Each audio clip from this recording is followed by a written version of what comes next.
क्योंकि देखें, बल्कि मैं तो बीजेपी की भी बड़ी इज्जत करता हूँ, सर आप कांग्रेस के जवाब बारे नहीं में दे रहे हैं, आप मेरी इज्जत राय मत अच्छी करिए, नहीं मुझे है, मेरा जवाब दे ओपिनियन। दीजिए बस। जो मैंने 3 सवाल पूछे उनका जवाब दे दीजिए। नहीं, जवाब मैंने आपको दिया है। हाँ। देखें, एक रूल ऑफ लॉ है। हाँ। अदालत अगर देखें नहीं मिलने दिया जा रहा ना, वो हम्म। जाके अदालत में दोबारा से पेश हो, कोर्ट में कहेंगे जी हमें नहीं मिलने दिया जा रहा, ठीक है। तो अदालत फिर एक ऑर्डर निकाल देगी या चीजें हो जाएंगी फैमिली, और सारे प्रोसेस हल हो जाएंगे। लेकिन मैं आपको बताऊं कि ये इशू इसलिए क्रिएट किया जा रहा है ताकि पॉपुलैरिटी बाकी रहे।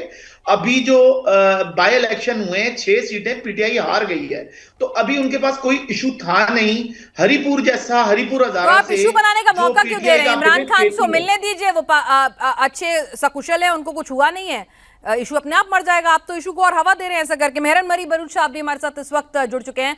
सर, ये खबरें लगातार आप सुन रहे होंगे और हमारे पूरे पैनल को भी सुना है। बलूच खुद परेशान रहते हैं वहां पर, अपनी पूरी लड़ाई लड़ रहे हैं। इसमें आपको क्या समझ में आ रहा है? आपके जो सोर्सेज हैं वो क्या कह जी रहे हैं?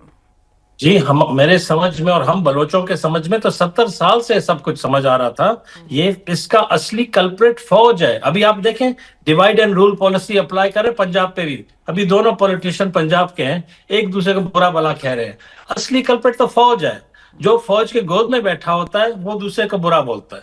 अभी आप देखें, नवाज और जरदारी सब जो बैठे हैं वो बोलते हैं दूध के नहरे बह रहे हैं, पाकिस्तान से अच्छा जगह नहीं है। मैं बहुत खुश हूं कि हमारे पीटीआई के दोस्त समझ रहे हैं और पंजाब का आवाम समझ रहा है। जो पॉपुलर लीडर है वो जेल में बैठा है, जो फौज का पिट्ठू है वो ऐवानों में बैठे हुए।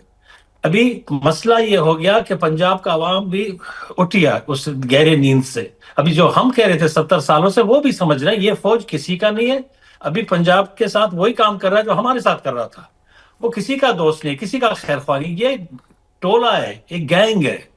हम पहले कह रहे थे, और मैं बहुत खुश हूं सारे पीटीआई वाले समझ रहे हैं इस चीज को और उसी को भुगत रहे। इनफोर्स डिसअपीयरेंसेस, टॉर्चर, सब कुछ उनके साथ हो रहा है जो हमारे साथ 70 सालों से हो रहा था।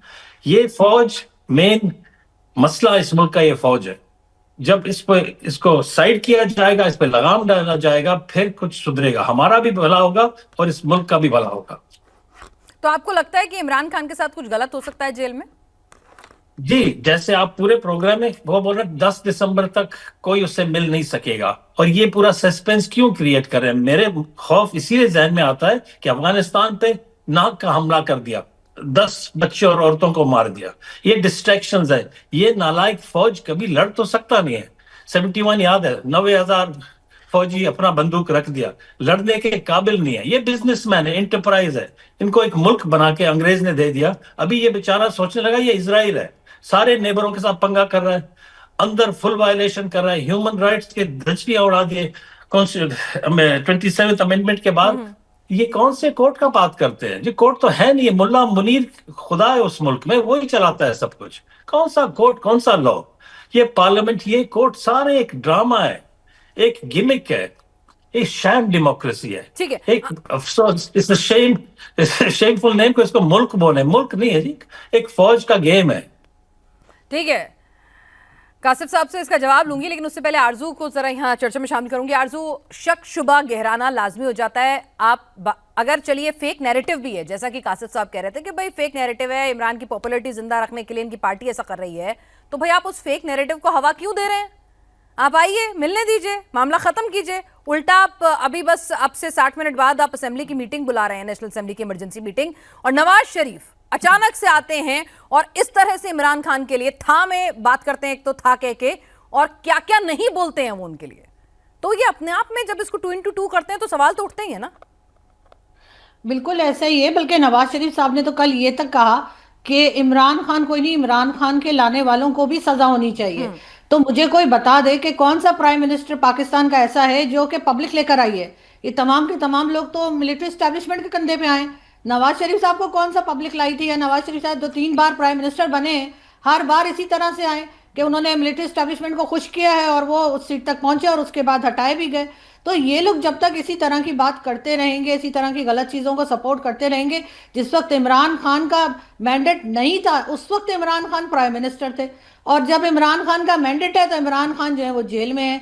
आप खुद अंदाजा लगाइए, भुट्टो साहब से लेकर और इमरान खान तक लोग जेल भी जा रहे हैं, मारे भी जा रहे हैं, लेकिन किसी को कुछ समझ में नहीं आ रहा कि पॉलिसीज को अपनी ठीक करें और सिविलियन गवर्नमेंट को चलने दें। और जो लोग यहाँ बैठकर हर तरफ से डिफेंड कर रहे हैं कि जी वाह इनको तो जेल में होना ही चाहिए था, तो ऐसे तो फिर मेरा ख्याल है बहुत से और लोग ऐसे बाहर घूम रहे हैं जिन सबको जेल में डाल दें तो शायद इनके ख्याल से तब भी इनको आराम नहीं आएगा।